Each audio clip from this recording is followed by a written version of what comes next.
नमस्ते, प्रणाम, हर हर महादेव। आप लोग कैसे हैं?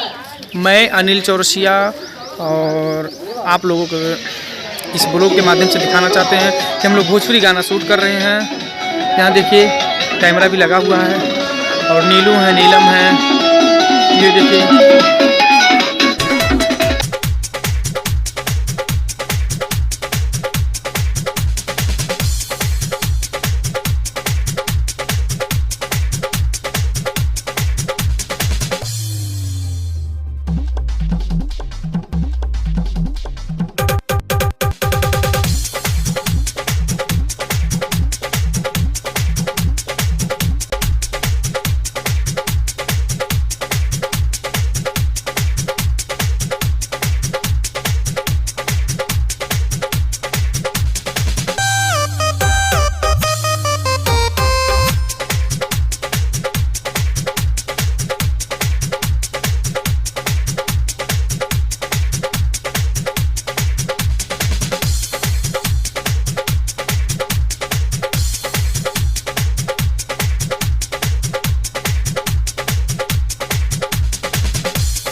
तो देखिए ये गाना पूरा हो गया है। अभी नीलू जी फुर्सत में हो गई। नीलू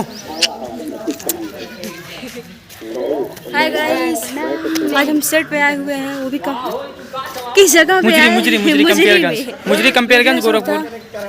अरे गाना हो गया, महाराजगंज जिला। ये गाना हो गया है, ये गाना बाकी है। देखिए कितना मेहनत कर रही है बहुत ज्यादा। और देखिए हमारे बड़े भाई के जैसे इंस्पेक्टर दरोगा जी। हाय, ब्लॉग है, ब्लॉग बोलिए कुछ। हाय, मैं Bhojpuri actor Ajay Chaurasia from Madhonagar district Maharajganj. आप लोग आशीर्वाद प्यार दीजिए और इस गाने को खूब सुनिए। इस गाने को खूब सुनिए और हमारे चैनल को सब्सक्राइब और लाइक जरूर करिए प्लीज। चलिए ठीक है। हे और कुछ बोलवा? क्या बोलूं? बोला नीलम। हम लगा क्या बोलूं यार। हाय, नमस्कार, प्रणाम, मैं हूं नीलम राज। तो आप लोग कैसे हैं? आज हम लोग आए हैं शूट करने। आप लोग देखिए हमारे क्या डीओपी भैया, हमारे डीओपी भैया देखिए कैमरा मैन। अरे आइए भैया, अरे भाग रहे हैं चोरी चोरी। भैया आज तो हम ब्लॉग बना रहे हैं, दिखाएंगे हम तो दिखाएंगे।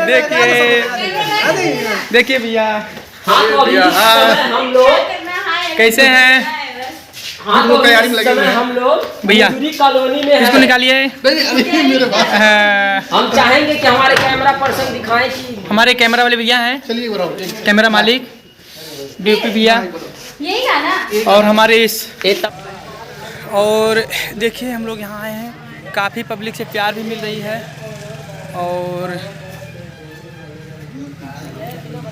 हमारे सिंगर जी हैं जो कि श्यामलता जी हैं, और कुछ ही प्रॉब्लम है तो यहाँ पे आ नहीं पाई हैं। एक्सीडेंट हो गया तो उनके पैर में कुछ प्रॉब्लम था, तो यहाँ पे नहीं, यहाँ पे उनके पिताजी हैं, तो उनसे मिलवा रहे हैं आप लोगों को। आइए दादा, चाचा कैसे हैं? ठीक है ना? ठीक है। श्यामलता जी कैसे हैं इस समय? इस समय तो ठीक है, उनका पैर थोड़ा दर्द कर रहा है। हाँ, इसीलिए सूजन में आ गई, इसलिए आ नहीं पाई यहाँ पे। इसीलिए नहीं आ पाई हैं, तो भगवान उनको जल्द ही स्वस्थ करें। और हम लोग उनका गाना शूट कर रहे हैं, काफ़ी अच्छा शूट हो रहा है, बढ़िया से हो जाएगा, आप लोगों के बीच में आएगा।